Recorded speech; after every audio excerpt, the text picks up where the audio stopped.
नमस्कार। तो संविधान सभा की जो रचना हुई उसमें जो 389 सदस्य थे वो थे अलग अलग धर्म के, स्त्री या पुरुष, पूरे भारत के कोई भी प्रदेश के व्यक्ति थे, राजनीतिक दल के प्रतिनिधि थे।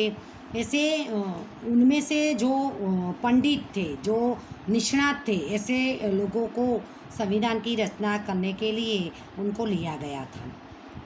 तो उसमें हम देखें कि कौन कौन थे। तो पंडित जवाहरलाल नेहरू जो हमारे स्वतंत्र भारत के प्रथम प्रधानमंत्री थे, सरदार वल्लभ भाई पटेल जो गृह मंत्री थे उस समय, बाद में मौलाना अबुल कलाम आज़ाद जो साइंटिस्ट थे, श्यामा प्रसाद मुखर्जी, HP मोदी, HV कामत, फ्रैंक एंथनी, कन्हैयालाल मुंशी, कृष्णस्वामी आयंगर, बलदेव सिंह तथा महिला प्रतिनिधियों में सरोजिनी नायडू और विजयालक्ष्मी जैसे पंडित जैसे महत्वपूर्ण लोगों का समावेश किया गया था। यानी सभी धर्म, जाति, सभी प्रदेश के लोगों को लिया गया, क्योंकि ये सभी लोगों को लिया गया क्योंकि देश के चलाने के लिए नियम बनाने थे।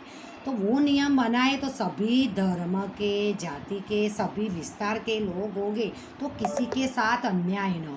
सभी धर्म के हो तो वो सभी अपने धर्म की बात को रखे, स्त्री या पुरुष हो तो दोनों अपनी अपनी बात रखे। सभी विस्तार है तो कोई रेगिस्तानी है, कोई जंगली है, तो वो भी अपने एरिया के प्रश्नों को ध्यान में रखते हुए संविधान के नियम बनाए। इसीलिए सभी जो लोग हैं उनको लिया गया। अभी जो संविधान सभा की जो रचना हुई है, भी IMP प्रश्न है, उसका अध्यक्ष बनाए गए डॉक्टर राजेंद्र प्रसाद थे। तो संविधान सभा के अध्यक्ष खाली जगह थे तो डॉक्टर राजेंद्र प्रसाद आपको याद रखना है। और जबकि संविधान प्रारूप समिति के अध्यक्ष तो डॉक्टर भीमराव आम्बेडकर थे। ये दोनों प्रश्न IMP है, वो भी खाली जगह, मैचिंग, MCQs किसी में भी आ सकता है। तो संविधान सभा के अध्यक्ष तो राजेंद्र प्रसाद, संविधान प्रारूप समिति के अध्यक्ष तो डॉक्टर भीमराव आम्बेडकर थे। अभी हम देखेंगे कि इस संविधान सभा ने अपनी कार्यवाही, अभी संविधान बनाने के लिए किस किस को लेना है वो व्यक्तियों की पसंदगी हो गई। अभी उसका काम कब चालू करना है, तो उनकी कार्यवाही 9 दिसंबर 1946 से शुरू की।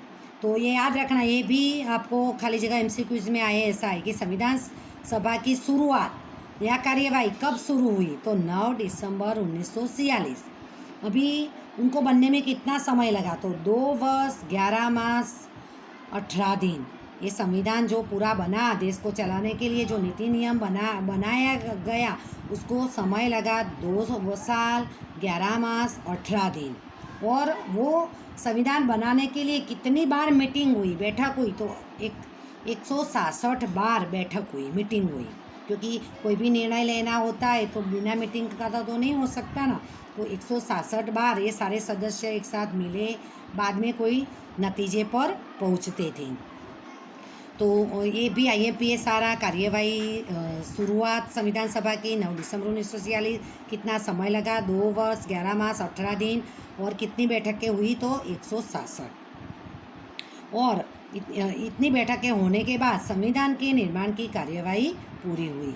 अभी इस प्रक्रिया में संविधान सभा द्वारा दुनिया की अलग अलग देशों के संविधान के महत्वपूर्ण लक्षणों का अध्ययन तथा उस पर विस्तृत विचार विमर्श कर भारतीय संविधान को अंतिम स्वरूप प्रदान किया गया। अभी हमारे देश का जो संविधान हमने देखा कि इतने सारे पंडित लोगों ने बैठकर इतना सारा समय लगा, बाद में जो बनाया, तो वो संविधान जो बनाए, जो नीति नियम बनाए, वो विश्व के और देशों के, जैसे कि अमेरिका है तो अमेरिका से भी ये लोकशाही का जो सारे मूल्य वो हमने अमेरिका में से लिए। बाद में ब्रिटेन है, वो इंग्लैंड है, उनका भी संविधान देखा और उनकी समीक्षा करके उनमें से जो अच्छी बातें हैं वो भी हमारे संविधान में शामिल करके बाद में हमारा संविधान को अंतिम रूप दिया गया। संविधान में प्रथम 295 अनुच्छेद थे, यानी भाग थे, आर्टिकल्स थे। संविधान में पहले जब बनाया गया तभी 295 अनुच्छेद थे और 8 परिशिष्ट थे, उनके 8 पेटा प्रकार थे। जिसके बाद संविधान में सुधार के साथ बाद में हमने पहले ही देखा कि समय समय पर संविधान में सुधार भी होता है, क्योंकि लोगों की ज़रूरियातें बढ़ती है, नई नई संशोधन होते हैं, तो लोगों के जीवन स्तर पर सुधरता है, इसीलिए नीति नियम भी बदलते हैं।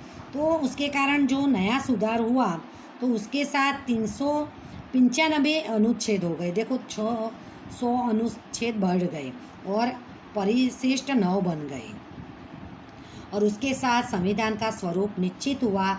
और अभी संविधान लागू मतलब किया कब पारित कब किया, तो 26 नवंबर 1949 को संविधान सभा ने सर्वसम्मति से संविधान को पारित करके उसको कानूनी स्वरूप प्रदान कर दिया। अभी संविधान तैयार हो गया, अभी उसको पारित करना पड़ता है। तो सर्वसम्मति से 26 नवंबर 1949 को दिन ये संविधान को पारित किया गया। ये याद रखना, 26 नवंबर 1949 को संविधान को पारित किया गया, उसको कानूनी स्वरूप दे दिया गया। और अभी पूरे देश के लिए, लोगों के लिए कब उसको लागू किया गया, तो 26 जनवरी 1950 को भारत में संविधान लागू किया गया कि सभी देशवासियों के लिए 26 जनवरी 1950 को भारत में संविधान लागू किया है। उसमें बहुत सारे प्रश्न निकलेंगे कि संविधान सभा की शुरुआत कब की गई, कार्यवाही 9 दिसंबर 1946। संविधान जब बन गया तो उनको कानूनी स्वरूप उनको पारित कब किया, तो 26 नवंबर 1949। और संविधान को भारत में कब लागू किया, तो 26 जनवरी 1950 को लागू किया गया। और भारत को एक प्रजातंत्रात्मक राष्ट्र घोषित किया।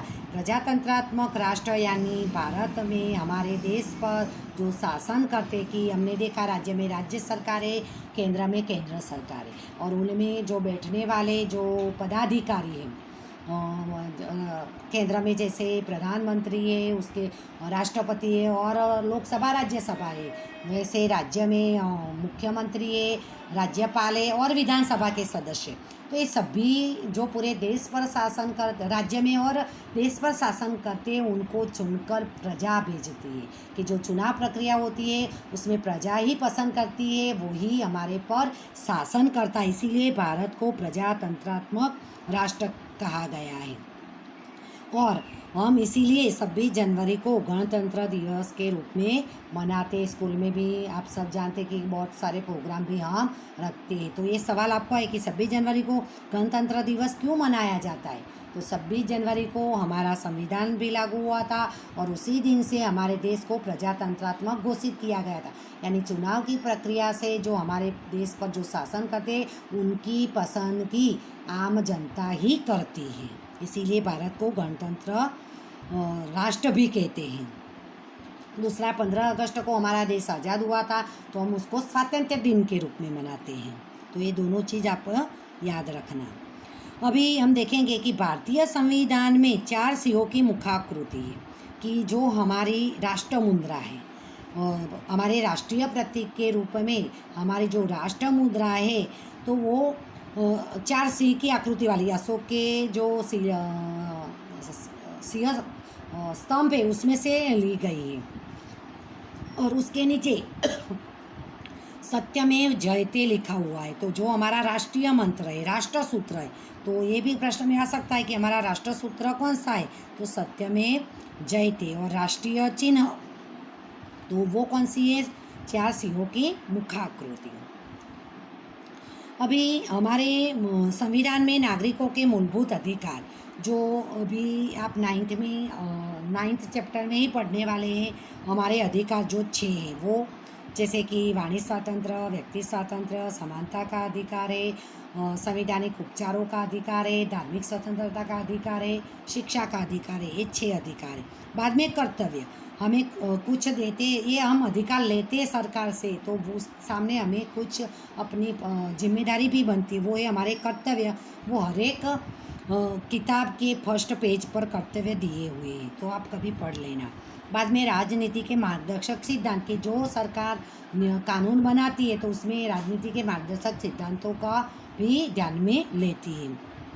सरकार के अंग, तो सरकार के अंग आप 8वीं में भी पढ़ गए, राज्य सरकार के अंग जिसमें हम देखेंगे विधानसभा का, बाद में कार्यपालिका और न्यायतंत्र। तो ये सरकार के अंग है और अभी भी हम 9th में भी उसको पढ़ेंगे। तथा प्रशासन संबंधित सूचनाओं, यानी प्रशासन यानी सरकार जो शासन देश पर करती है तो उसके संबंधित जो सूचनाएं। बाद में न्यायपालिका की व्यवस्था, न्यायपालिका की व्यवस्था में हम देखें कि हर एक तालुका में तहसील अदालत है, जिले में जिला अदालत है जिसको हम सेशंस कोर्ट भी बोलते हैं। बाद में हर एक राज्य में जो बोलते हैं हाई कोर्ट है और सबसे ऊपर सुप्रीम कोर्ट है। तो ये न्यायिक व्यवस्था है। तो ये सारी बातों का समावेश भी संविधान में ही होता है, इसलिए भारत का संविधान दुनिया का सबसे बड़ा है। हम दुनिया के विश्व के सारे देशों का देखें, उसमें भारत का सबसे बड़ा है। ब्यौरेवार तथा विशाल लिखित दस्तावेज माना, अभी और देशों का जो संविधान है वो लिखित स्वरूप में नहीं है। हमारे देश का जो संविधान है, यानी संविधान में इस देश को चलाने के लिए जो नीति नियम कानून बनाए गए, वो नीति नियम और कानून लिखित रूप में उसको संग्रह किया गया है, तो वो लिखित दस्तावेज है। बस आज हम इतना ही पढ़ेंगे। उनमें से आप MCQs एक्स्ट्रा बना लेना और एक बार पढ़ भी लेना। ओके।